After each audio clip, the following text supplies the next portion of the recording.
Hank Barnette, former CEO and chairman of Bethlehem Steel, who joins us this morning from Bethlehem, Pennsylvania. Hank, thanks so much for your time today. Yes, good morning. Good to be with you.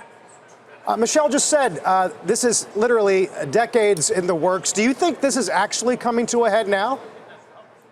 Well, I certainly hope so. I personally support President Trump, Secretary Ross, Ambassador Lighthizer in what their efforts have been, and I'm confident will be.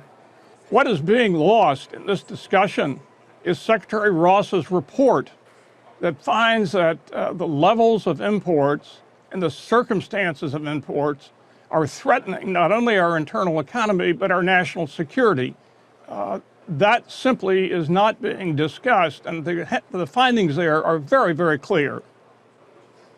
Does the national security element extend to Canada and other closer trading partners, or is this strictly about China?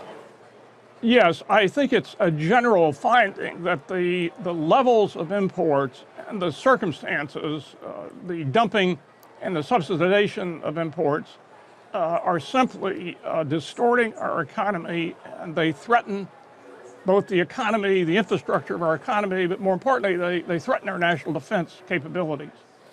As a result, some remedies are required. So one of the arguments that the administration makes is that right now capacity utilization for steel and aluminum plants here in the United States is somewhere between 71 to 75%, depending on the industry. They want to get that up to 80%.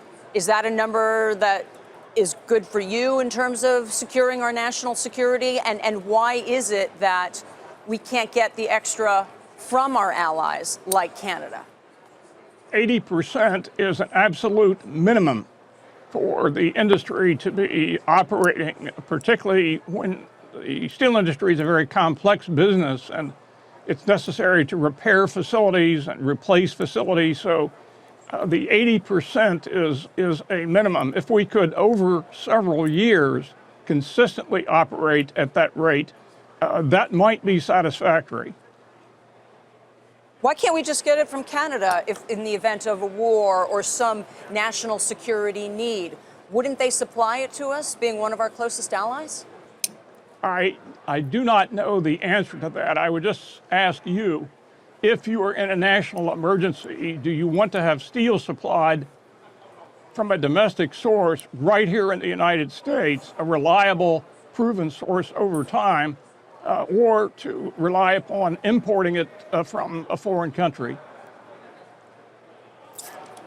Hank, we've heard from obviously businesses that would be affected, even whether they source domestically. Aluminum users, the car industry, the beverage industry, the oil industry.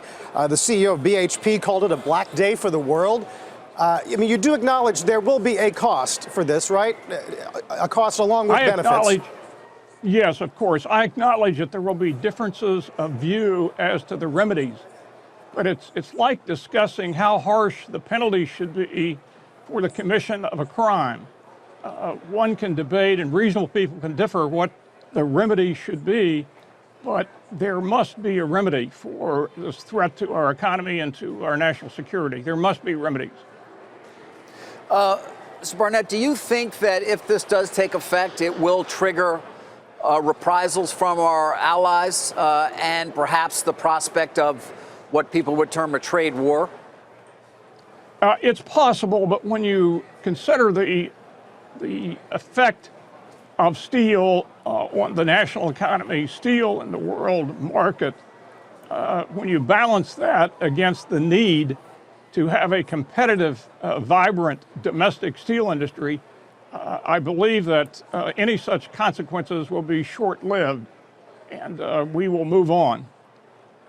There could be a change in administration in the coming years that doesn't see this sector as having particular national security implications. What if we see a lot of investment in this country to increase capacity utilization, and then suddenly there's a change in policy, and now a lot of that investment turns out to have been wasted money?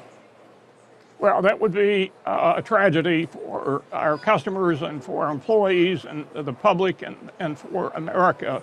I've had the privilege of working on trade matters and served as a presidential appointee of President Bush. and President Clinton and thereafter. And these issues are fundamental to our economy, and having a competitive U.S. steel industry is just essential.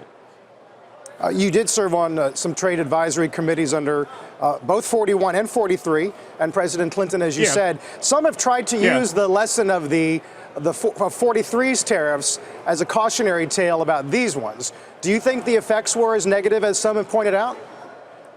Yes, I think there are adverse effects anytime remedies are imposed, but over the years, we have simply tried to deal with this as a short-term, this year, 2018 issue. It is not. It's a long-term strategic issue, and once and for all, we must decide, do we need a competitive and viable domestic United States steel industry? If we do, then remedies should be in place. You know, after all, that's what the world trading system is about. We believe in rule-based trade, and we believe that markets should be open, but when the rules are breached, then they should be enforced, and that's all that's happening here. Hank, we hope you'll come back. Your insight is really valuable to our viewers, and we appreciate your time today. Thanks so much. Hey there, thanks for checking out CNBC on YouTube. Be sure to subscribe to stay up to date on all of the day's biggest stories. You can also click on any of the videos around me to watch the latest from CNBC. Thanks for watching.